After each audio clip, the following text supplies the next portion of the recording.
Welcome back, everyone. Let's continue with the explanation of the chapter, The Devoted Friend, written by Oscar Wilde. So, till now, we have read about the characters Hans and Miller, where we find that Hans is a very kind and innocent peasant, and on the other hand, Miller is not a devoted friend. He's not a good friend to Hans, as he is just there with Hans. He just visits Hans only when he requires something. He left him alone during winters. He did not ask him even once. And when his son asked him whether Hans can come his home or not, what did he say? That I cannot call him home. One reason, he might become jealous, he might be envious of all the things that we have, and he might ask for some flour on credit. And I'm not the ones who would spoil his habit of asking things on credit from your friends. So he used to take all the things from him, from Hans, the flowers, the plank, and never gave anything in return. Even the wheelbarrow was just a promise till now. We have not yet come to know whether he has given his wheelbarrow, the broken wheelbarrow, to Hans or not. Alright, so this is what we have read. And then he comes up, the last part that we read, that he came up to Hans and said that I want you to come to my house to repair my roof, the roof of the barn. He was not feeling good. Why? Because the previous day Miller had sent him to the market to sell his sack of flour, that bag of flour, and it was really heavy. He had to walk 5 miles to get to the market. He was very tired, but what did Miller say? That I will give you my wheelbarrow only because you will do hard work. I will give you my wheelbarrow only if you do hard work. And then he orders Hans to come to his house to repair the roof of the barn. Let's continue. Hans was very anxious for his flowers. He was really tensed and worried about his flowers because he wasn't able to work with them, he wasn't able to water them at all. But he did not like to say no to Miller. He did not like to refuse Miller as he was such a good friend. For Hans, Miller was a good friend. Because he was innocent, he did not understand how clever Miller was. He went up to the barn and worked till sunset. That means worked till the evening. He spent another day, this was the third day when he was not able to work with his flowers, work on his flowers. He went up to the barn and worked till the sunset. There is nothing as delightful as the work one does for others. And Miller says that we really find happiness in helping others. Delightful, that means when you're happy. Who had come to see how Hans was getting on. And when did Miller say this? While Hans was working on his barn. It is such a privilege to hear you talk about such lofty ideas, Hans said. And he said, this is such a privilege for me. What is privilege? Such an honor, it's such a respectable thing for me that you are talking such good things about me, that you have such good ideas. Do you think I'll ever be able to speak like that? And then he says, do you think I will ever be able to talk such noble things like you do? Do you think Miller was a noble man? He was talking about all these things. He was talking about helping others and being kind and being generous. But did he follow all these things? No. In time, now you know how to be a good friend. And he says in time, that means after some time, gradually you will learn how to talk about such noble ideas, such great ideas about things. Now you know how to be a good friend. And he says, now you are behaving like a good friend. If you work harder, you will learn to talk about it eloquently as well.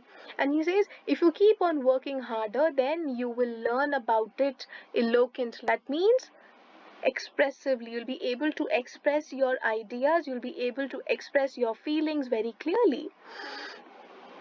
But now go home and rest, for I want you to drive my sheep to the mountain tomorrow. And then he gives him one more task again. He gives him one more task again now. For the next day, he says, I want you to take my sheep to the mountain tomorrow. The miller kept sending him on long errands every day. That means he used to give him such long tasks that he did not have any time to work on his garden or got him to help at the mill. Hans' flowers suffered. Obviously, they will suffer because nobody is there to look after them, for he never had time to look after them.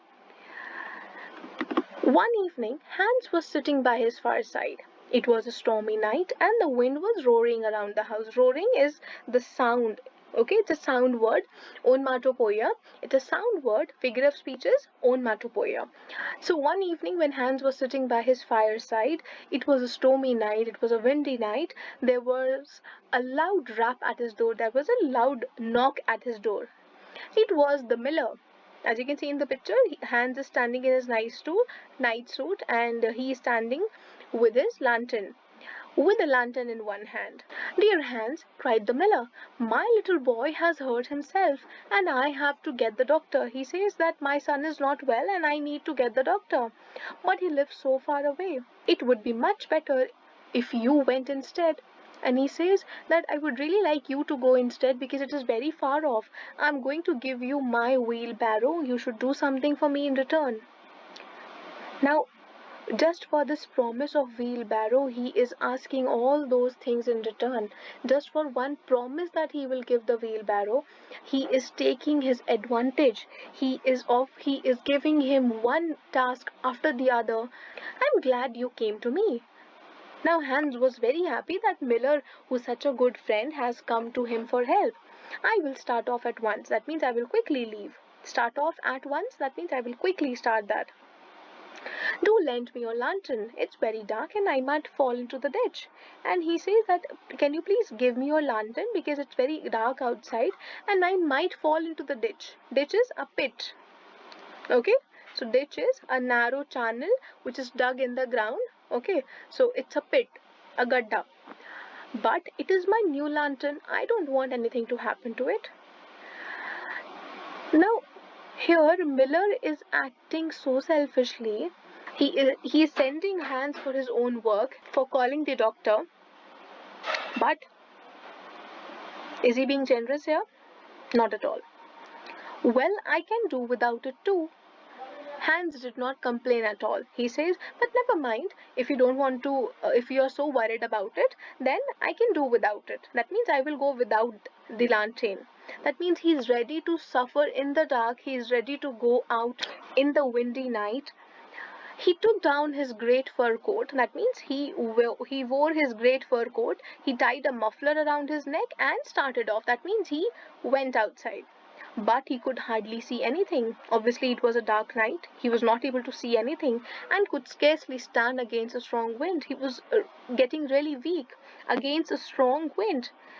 There was a strong gush of wind and he was not able to walk properly. Still, he walked for 3 hours and arrived at the doctor's door. He was walking continuously for 3 hours and then finally reached his doctor's door.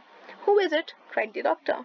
It's me, Hans. The miller's son has hurt himself and wants you to come at once.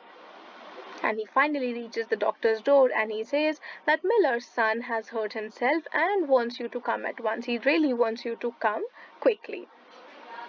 I hope you have understood till here. Okay, so these questions are there. Why was Hans anxious? Hans was very anxious because his flowers were suffering. He was not able to look after them for last 2 days. That is why he was anxious. That is why he was worried. Alright? And the next question, why did Hans ask for the miller's lantern? Because it was dark outside. He might fall into the ditch. That is why he wanted to take Miller's lantern. I want all of you to write the answer for this one in the book, mark it, and we'll discuss later. Okay, you can also write the answers in the comment box. Alright, so have a great day. We'll meet again with the last page of this chapter.